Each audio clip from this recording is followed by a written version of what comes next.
What's going on, everybody? It's Frito here for your Overwatch. With the new patch settled in and a lot of playtime on it on all three roles, I wanted to give you guys an updated tier list on the new patch. But as I was recording this video, Blizzard released an update announcing that there will be a new event coming live in 2 days' time, July 14th. We're getting Sigma's Maestro Challenge, which appears to be another one of these mini events where you win 9 games in order to unlock a handful of cosmetics, including this snappy-looking tuxedo, which is looking quite clean on Sigma. I certainly hope he has his wits about him when leading the orchestra, because if he has to guess what the melody is, he might not be too good at his job. These events typically have a host of cosmetics that you can unlock by watching Twitch streamers, so I'd expect that, along as well as getting player icons and sprays for winning 9 games. Alongside this, Play Overwatch released all of the map music for the game. It's now on a playlist on YouTube, and as of tomorrow should be on all of your favorite music streaming platforms. The map music in Overwatch is quite iconic, I'd say, and can alleviate some of the tension of playing a map you don't like as long as its soundtrack is a banger. Now, with that out of the way, let's get into talking about the tier list. Kicking it off, I think we got to start with DPS, with everyone's favorite cyborg ninja being the elephant in the room. I know a lot of players are not happy with the power level of Genji now, rivaling the pickoff potential of like a Doomfist punch with just a right click alone. That's a conversation I think we'll have another day. Now, for my tier list today, I found it fairly easy to delineate characters into distinct tiers this time. However, within the tier, I think it's fairly negotiable, so don't take the ordering to mean too much. And on top of that, I don't necessarily think anything is a must pick. Just that Genji and Ashe stand out in their respective roles for a flanky, brawly playstyle with Genji and a ranged damage dealer with Ashe. Either one of them have just good cooldown interactions and ultimates to get a lot of value throughout a lot of different maps and a variety of different types of team fights. Not only do I think Genji's buffs made him insane, with the flexibility of Reflect Cancel as well as a much increased time on building your ultimate, you can sort of adapt whatever playstyle you want with Genji, whereas before, he really had to play standoffish and be afraid to go in. Now he very confidently can take duels in the way that like a Reaper used to, having such a powerful escape, but also can get a lot of value spamming and working down the front line as well. So the damage buff, of course, is significant, but I think that the low-key biggest buff might have been the spread reduction, which means so many duels, Genji now can hit a very easy right-click instead of having to left-click, and because of that, characters that otherwise were easier to play and more straightforward, he all of a sudden is ahead in all sorts of duels that he used to struggle against. He has no problem poking out thicker characters that had more brawly sustain than him, like Doomfist, Reaper, Mei, or even up against Lucio. Because of Reflect Cancel, he can bully McCree like he never could before, and this logic goes even further to talk about just completely melting tanks. Like Winston used to bully a Genji, now, similar to diving a Fan the Hammer McCree or Hanzo with Storm Arrows, Winston can't really afford to play aggro up against a Genji, and alongside him, Ashe gives you all the other things that you might need in this meta. It's important to also note that both of these characters are really strong played with the meta tanks. Orisa specifically, where Orisa halts into combining with Genji Farm 4 Blade, or comboing with Blade, or comboing with TNT, or Bob, or whatever. With these characters' mobility and spikes of impact, I think they're the best at dealing with most situations. But I don't necessarily think they're like miles ahead of everything else. And especially if you don't have an Orisa on your team for whatever reason, you may want to consider another pick that's a bit more self-sufficient if you're not maximizing that combo. And as for the rest of the tier list, I think you can kind of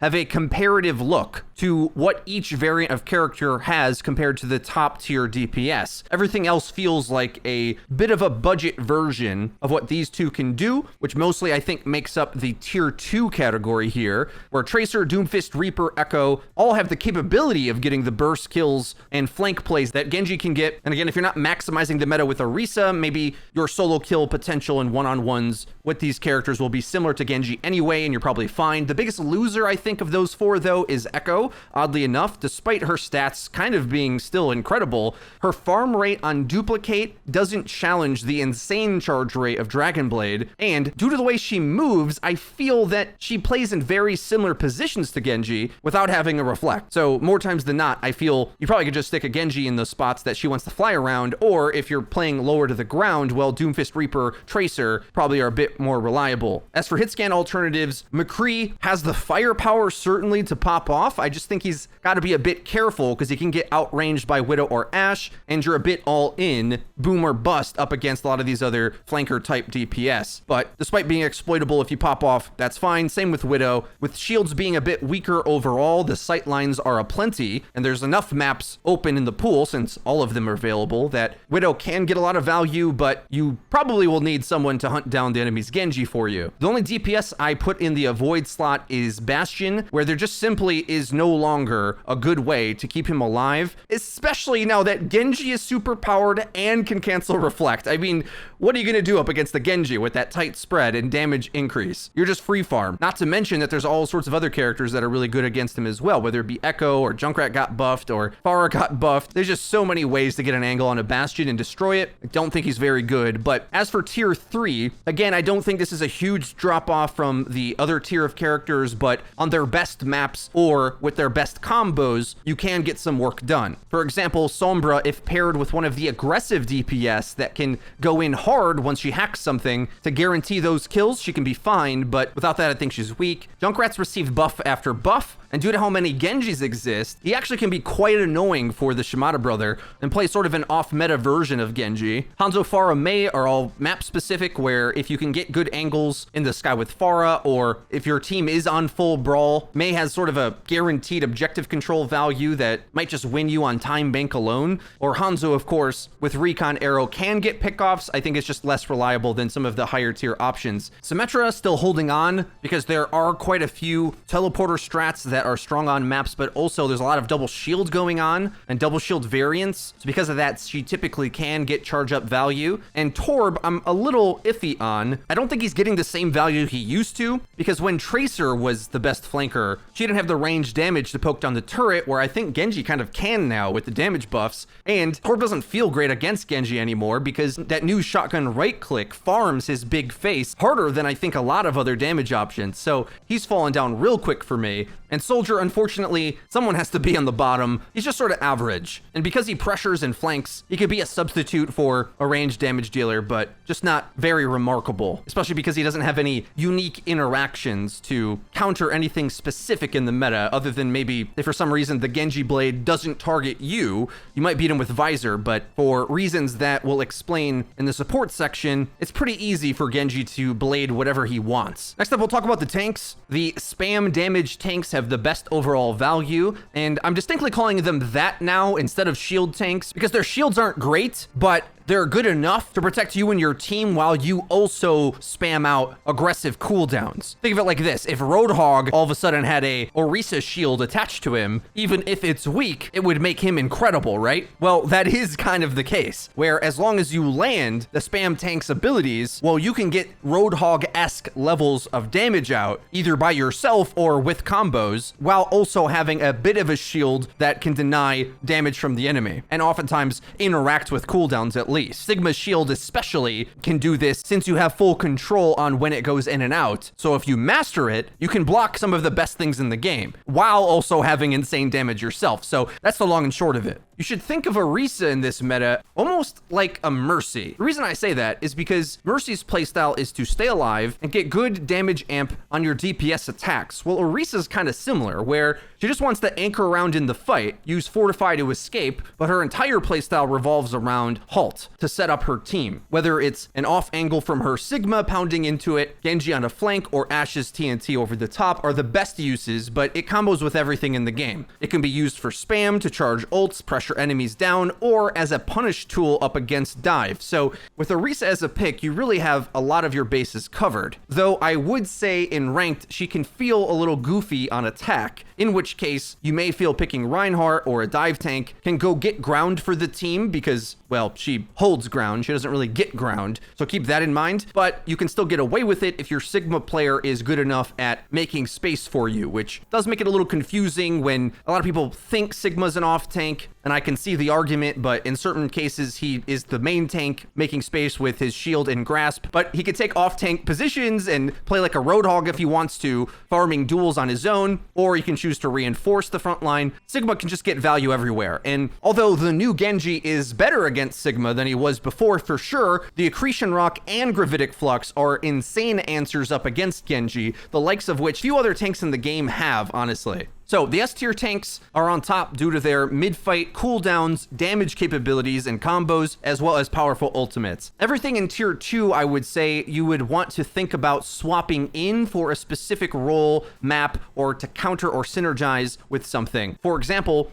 if you're playing Orisa and you're getting spammed out too heavily, you can choose to either have a stronger shield with Rein, punish the spam with Zarya, or avoid the spam with mobility playing one of the dive tanks. Reinhardt and Zarya Brawl, I think, gets a inflated value up against Bunker and Dive at a lot of tiers of play because players aren't very good at knowing when to give up objective and play for map control and surround the enemy instead with flanks. So because of that, I think both Rein and Zarya can get a lot of value, especially for their close range damage. Remember, healing is a bit worse in this patch. So even when the enemy is picking the best healer options, if you catch out an enemy as Zarya in a 1v1, it's not like they're going to have Brigitte overheal anymore. So because of that, I feel a lot of tank options can go take fights. The only problem is if you're not playing Sigma or Orisa, the enemy is going to have a ton of options in order to punish you. Everything that isn't those two is a bit boom or bust, and part of the biggest deterrent for aggressive play to be working right now is that Lucio is still in a pretty weak spot, meaning that tank aggression with movement is typically easy to kite, except of course on maps where it just flat out isn't, like Gibraltar. Winston is dominant there. I'm a big fan of Wrecking Ball on Anubis on attack especially. There's a lot of funky rollouts that you can do on point A to get you spaced there. Playing Winston or Ball on B defense can be super oppressive. Getting trade kills with respawn advantage is really strong. The one tank that I was surprised didn't feel stronger to me recently is Diva, who got insane buffs and now I do think is viable, but only if you want to have a really targeted approach to countering something. She's meh against Genji, can protect a Winston up against double shield, but isn't going to put out the same amount of damage that they can. So sure, you can eat a halt, but what do you do the rest of the time? It's kind of weird. If there's specific characters on the enemy team you want to go at and remove their cooldowns, like bullying an enemy Ana, or if the enemy make the mistake of playing Roadhog, you can just mask your tank with Matrix and let them run over him, but I don't feel like she's necessary other than on full-on dive maps, possibly because she doesn't have great interactions up against Brigitte, who is still a pretty dominant support right now. Wrecking Ball and Winston, surprisingly, have better ones, where either Winston's leap damage and cleave can pressure down Brig, or if Brig whiffs on Ball, he can get boop or pile driver value to set up focus fire on her, especially if you're running multiple dive threats that can really pan out. So overall, tanks are still pretty balanced in my eyes. I think at most levels of play, the double shield play isn't good enough to make it feel like a must pick, even though maybe it is. At the highest tiers right now, I would say that they have a lot better DPS teammates than you're probably going to get normally in your ranked games. Last up though, unfortunately, I do have to put Roadhog on the avoid list because I can't really tell you what his job in the meta is anymore. I can find one for him, but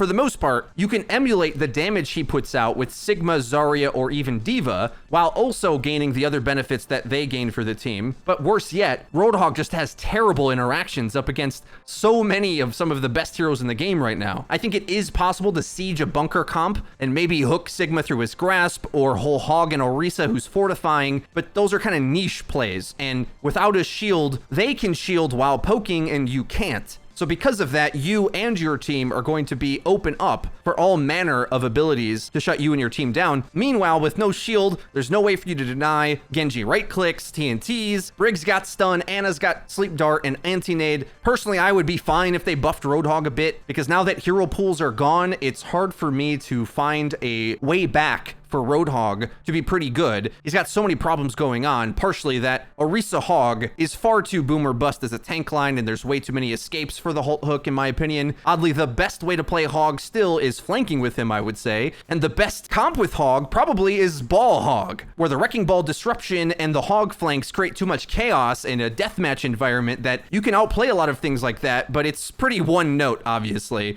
and the moment they start to outplay you with cooldowns, it falls apart really quick. So I don't suggest suggest playing him. But onto the supports, they as well are split up into pretty distinct tiers here. Brigitte, despite her numerous nerfs, is still a support that can win duels and has an insane ultimate. Her mid fight is definitely a lot weaker. And now that your DPS don't have overheal, they don't go aggro for you and take up more space. And because of that, I think you're going to have a harder time finding opportunities to activate Inspire without feeding, or you have to choose to have less healing overall.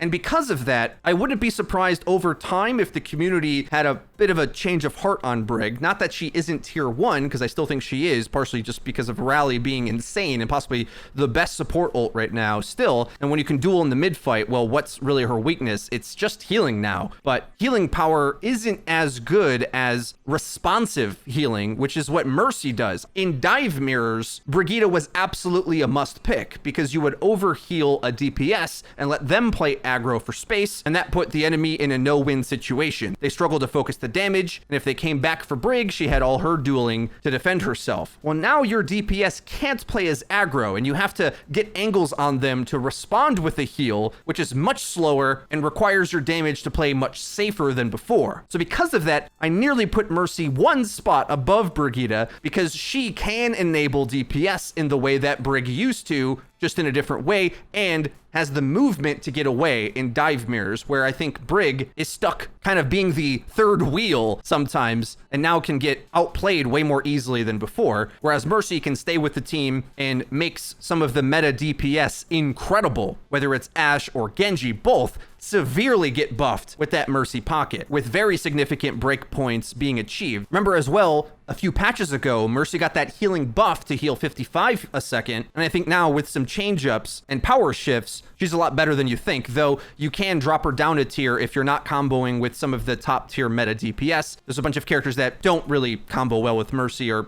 are self-sufficient in their own way, so avoid picking her if you're not really amplifying a specific breakpoint. The top-tier support for me right now still, though, is Ana, who, despite a very minor nerf a few patches ago in her healing value, and I would say she is pretty hard to play, she still gets the most reliable effect in ranked because she has cooldowns to protect herself in a duel or make huge plays, and overall, defensive support ultimates aren't very good anymore. So you might as well be building Nanoblade yourself and just try to out-tempo the amount of aggression that your opponent has. There are all manner of things that can get in her face and disrupt her, so I don't think it's an easy time. Multiple shields getting in your face, Ashe sniping you, Genji diving you, but as long as you have a teammate, particularly Brig or Mercy, help peel for you, you're going to outmatch the value that a lot of these other supports give, I think. I'm going to skip one tier first and come back to the bunker poke supports in a minute. Let's talk about the tier 3 brawl supports in Moira and Lucio. A huge problem for Lucio right now is that Sound Barrier takes a long time to build and isn't getting more value than Rally does. Sure, you might be able to counteract some of the big ultimates that the enemy has, like Gravitic Flux or Dragon Blade, but a lot of these get built so fast in combination with ults, and because Lucio's best value is speed, he doesn't really build ult fast enough to counteract enough of the ults. So there are spikes of value you can get, and having speed rather than not is going to enable a lot of the off-meta characters that we spoke about in the other categories. But most of the time, I think you'll be better off just picking Mercy and flying alongside them to give value to the flank. Or really, I think Rez is a more reliable defensive support ability than Beat is, partially due to the fact that a lot of mobility isn't good. So Mercy being able to fly from side to side of the fight means there's a lot of chances for you to get Rez a lot of the time. And as for Moira, I would have put her in the avoid slot, but the truth is she's just so easy to play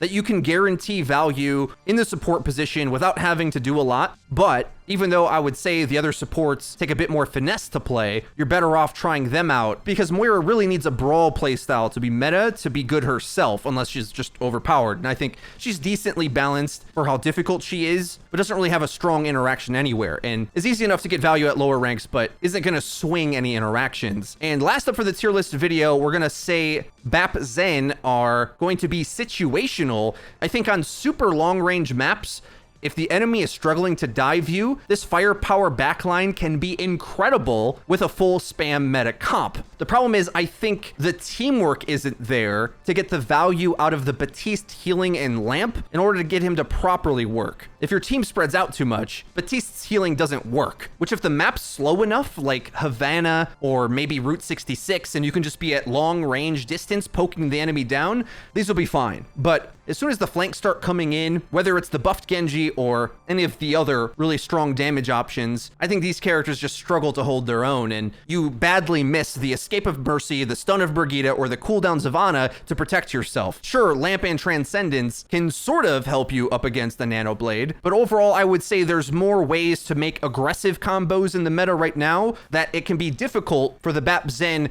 defensive ult fight to get going. And again, maybe wins a couple fights, but perhaps is inefficient over the course of many team fights over a prolonged game. So with that, that's all the heroes in Overwatch. We covered everything in this meta review. Let me know what you think. How do you guys like the new super powered cyborg ninja metagame? And what strategies are working best for you? Let us know in the comment section down below. If you enjoyed the video, please be sure to leave it a like. It really does help us out. Lets us know that you're enjoying the content. And if you haven't already, hit subscribe and sure to the bell icon to actually get notified when our videos go live. Link to the description is our Twitter. Come talk with us about Overwatch on there. Linked in the description. That's been it for me. I've been Frito for Your Overwatch. We'll see you guys next time.